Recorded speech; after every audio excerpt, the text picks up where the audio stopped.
2 दिवसात जैन बोर्डिंग बदलाचा व्यवहार पूर्णपणे रद्द करावा अशी मागणी रवींद्र धंगेकरांनी केली आहे.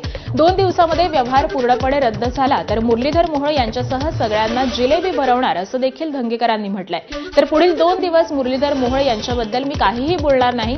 एकनाथ शिंदे यांनी सांगितलं 2 दिवसात तोडगा निघेल, त्यामुळे आनंदी असल्याचं धंगेकर म्हणाले. तर अमित शहा यांचा निरोप काल चंद्रकांत पाटील हे मुरलीधर मोहोळ यांच्याकडे घेऊन गेल्याचं देखील धंगेकरांनी स्पष्ट केलं. ह्याच्यामध्ये मला अजूनही थोडी शंका आहे. आज मेल आलाय पण हा व्यवहार उद्या सोमवार आहे. उद्या हा व्यवहार सगळा संपला पाहिजे आणि हा उद्या व्यवहार संपला तर खऱ्या अर्थानं बिल्डरनी ह्याच्यामध्ये आपली माघारी ही निष्पन्न होईल.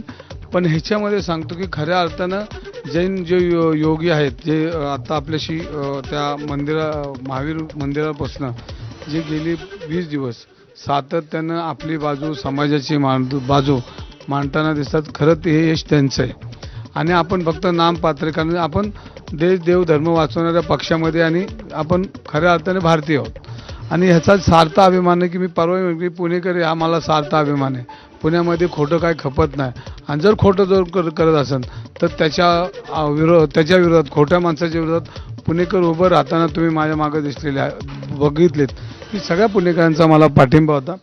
परंतु दुपारी आज आमचे नेते प्रमुख नेते एकनाथ शिंदे साहेबांनी मला बोलून म्हणजे मी भेटायला गेलो आणि ज्ञानेश्वर मंदिरामध्ये माऊलींच्या मंदिरामध्ये त्यांनी मला सांगितलं की धंगेकर 2 दिवसामध्ये हा तोडगा मी काढून देतो आणि मी तुम्हाला दुपारी म्हटलं की मला आज आनंद झाल्यासारखं वाटतोय की शिंदे साहेबांची वाणीमध्येच के मंदिरमध्ये तोडगा निघेल.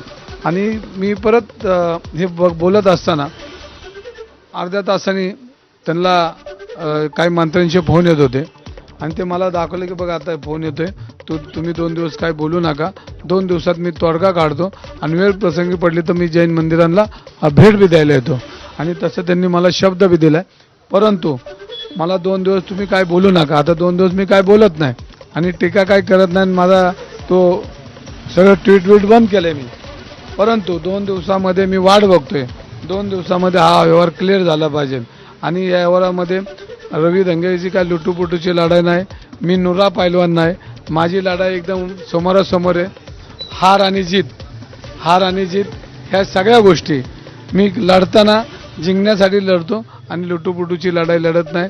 मी त्यांच्या कुठल्याही आमिषाला भीक न घालणारा कार्यकर्ता आहे. त्यामुळं आज दुपारीच मला हा आनंद झाला होता. शिंदे साहेबांनी मला आश्वासन दिलं होतं. गेले काही दिवस सातत्याने फोन येत होते का सगळ्या नेत्यांचे प्रेशर होता तुमच्यावर? मला सगळ्यांचे फोन येत होते पण मी एकच सांगत होतो की मी भारतीय जनता पक्षाच्यावर बोलत नाहीये.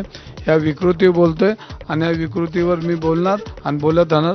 आजही शिंदे साहेबांना सांगितलं की तुम्ही 2 दिवसात हा निर्णय घ्या नाहीतर माझा परत शिवसैनिक जागा होईल आणि तो काय थांबणार नाही.